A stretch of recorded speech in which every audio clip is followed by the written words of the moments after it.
अस्सलामुअलैकुम मेरे अजीज़ हम वतनों, वेलकम टू दी मास्टर। हर रोज़ हुकूमत का जो पाकिस्तान की इस वक्त जो सियाह और सफ़ेद की मालिक है, उसने क्या है 112 अरब डॉलर की जो सरमायाकारी है वो मुल्क में लेके आ रहे हैं। इसके बारे में जो मुआशी हिकमत अमली बनाई गई है, वो मुआशी प्लान जो इकनॉमिक प्लान बनाया गया है कि पाकिस्तान की इससे किस्मत चेंज आएगी।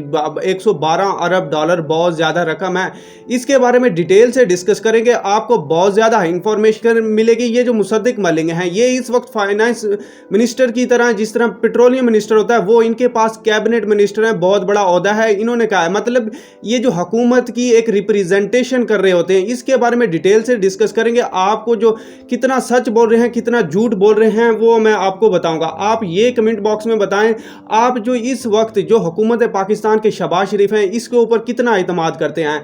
सबसे पहले तो हुकूमत ने अपने आप को डिफॉल्ट होने से बचाने के लिए अपनी जो पोर्ट है वो लीज कर दी। पोर्ट कौन सी? कराची पोर्ट, जिसको हम एक स्ट्रेटेजिक पोस्ट कहते हैं। जो एक स्ट्रेटेजिक पोर्ट वो होती है जो डिफेंस के लिहाज से बहुत बड़ी इंपॉर्टेंट होती है, क्योंकि जो कराची है इस वक्त हमारा इंडस्ट्रियल हब है। तो हुकूमत पाकिस्तान ने यूएई को अपनी जो बर्थ्स हैं वो उसको लीज पर दे दी। कितने साल के लिए? 50 साल के लिए। उस वक्त भी मैंने डिटेल से वीडियो बनाई थी। 50 साल का मतलब देना, उससे जो मुनाफा है वो यूएई कमाएगा, पाकिस्तान नहीं कमाएगा। मतलब पाकिस्तान ने कुछ मिलियन डॉलर, अरब डॉलर नहीं, बिलियन डॉलर नहीं, मिलियन डॉलर्स के लिए अपनी जो स्ट्रेटेजिक पोर्ट ही वो उसको लीज पर दे दी। मतलब अपना घर का जो इंपॉर्टेंट दरवाजा था वो लीज पर दे दिया यूएई को। उसके बाद हुकूमत आउटसोर्स करने जा रही है इस्लामाबाद एयरपोर्ट को।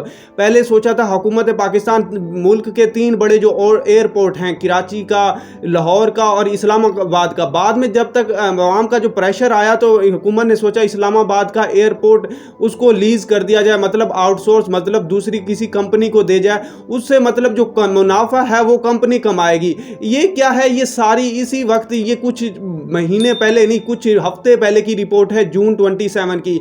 ये जो एक, मैं तो सबसे पहले ये चीज़ें किस लिए लगाता हूँ, ये आर्टिकल्स वगैरह ये इसलिए लगाता हूँ ताकि आपको जो विद प्रूफ बात की जाएगा, उसका एनालिसिस विद प्रूफ किया जा सके। पहले भी पाकिस्तान का जो पीआई है वो खसारे में चल रहा है। जब आउटसोर्स हो जाएगा, पाकिस्तान का मुनाफा बाहर जाएगा तो पाकिस्तान को और नुकसान होगा। ये सारी बात इस वक्त की हुकूमत कर रही है। जनवरी में इन्होंने क्या किया? इन्होंने कतर से मुआहिदा कर रहे हैं। एलएनजी के जो प्लांट हैं मुल्क के अंदर इस वक्त जो काम कर रहे हैं, उनको कहा है वो उनको बेचने जा रहे हैं कतर को। Government to sell LNG plant to Qatar को प्लांट देने जा रही है। इस वक्त गैस से हम क्या इलेक्ट्रिसिटी प्रोड्यूस करते हैं, हाउस होल्ड में बहुत ज़्यादा इस्तेमाल होती है। हमारी जो एनर्जी का सेक्टर है इससे पूरा होता है। आईपीपीज प्लांट है, इंडिपेंडेंट पावर प्लांट जो हैं वो इससे बनाते हैं बिजली। अगर ये इस आउटसोर्स कर दिए जाएं, बेच दिया जाए, तो मुल्क के पीछे बचता क्या है? ये सारा प्लान था कि पाकिस्तान इनको बेच के कुछ अरब डॉलर इकट्ठे करेगा। हुकूमत का प्लान है 112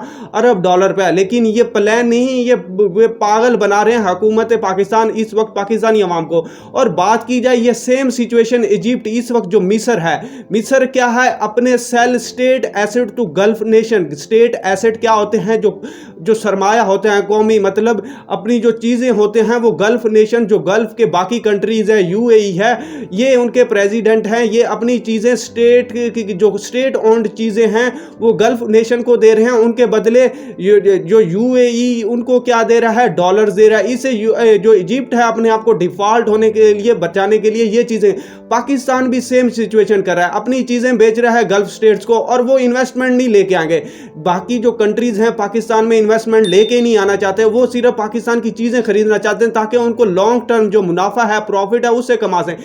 ये सारा मुल्क की चीज़ें बेच के ये पैसे कमाना, मिलियन ऑफ डॉलर या 1-2 बिलियन डॉलर लेना, ये एक सरमायाकारी नहीं है, ये अपने घर बेचने के बराबर है। ये इसका मतलब है आप अपना घर किराए पे रखकर, आप अपना लीज पर दे के पैसे कमा रहे हैं, अपना गोल्ड रख के पैसे पे कमा रहे हैं। ये चीज़ अपनी गाड़ी लेके अब दूसरे को दे के पैसे कमा रहे हैं, ये सरमायाकारी नहीं होती, ये पागलपन होता है और कुछ नहीं होता।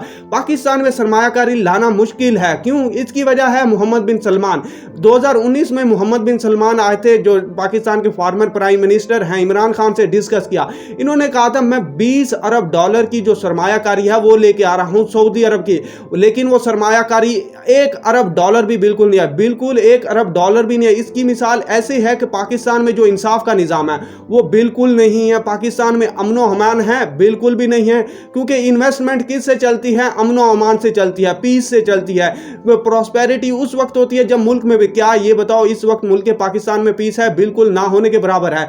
अदालती निज़ाम ना होने के बराबर है, ख़राब हो चुका है मुल्क की। इस वक्त जो अदालतें सिस्टम है वो आप दे सकते हैं, मुल्क के अदालतें काम सही नहीं करें। एक जज पर जो प्रेशर है वो बहुत ज़्यादा है। और बात की जाए जो सेक्रेटरी और चीफ सेक्रेटरी है जिन्होंने फाइल्स को पहिए लगाने होते हैं, वो वहाँ पर जो करप्शन होती है, गवर्नमेंट ऑफिस में बहुत ज़्यादा करप्शन होती है। वो क्यों कंपनी आएगी अपना टाइम वेस्ट करने के लिए, एनओसी के लिए जो वेस्ट करने के लिए, क्यों अपना कंपनी 112 अरब डॉलर जो लेके आ रहे हैं वो इसी तरह नहीं लेके रहने। ये जो कंट्रीज़ हैं सिर्फ और सिर्फ पाकिस्तान के नेशनल एसेट खरीदना चाहती हैं और कुछ नहीं। ये सारी डिटेल्ड इंफॉर्मेशन आपको हर रोज़ मास्टर हर रोज़ पे मिलती है और हर हुक्मरान बस ऐसे ही बातें करता है। चाहे मोहम्मद बिन सलमान के होते हुए इमरान खान ने भी की थी, लेकिन पाकिस्तान का 4 साल में कुछ भी नहीं बदला। की watching, stay tuned with us, may Allah bless you. Allah.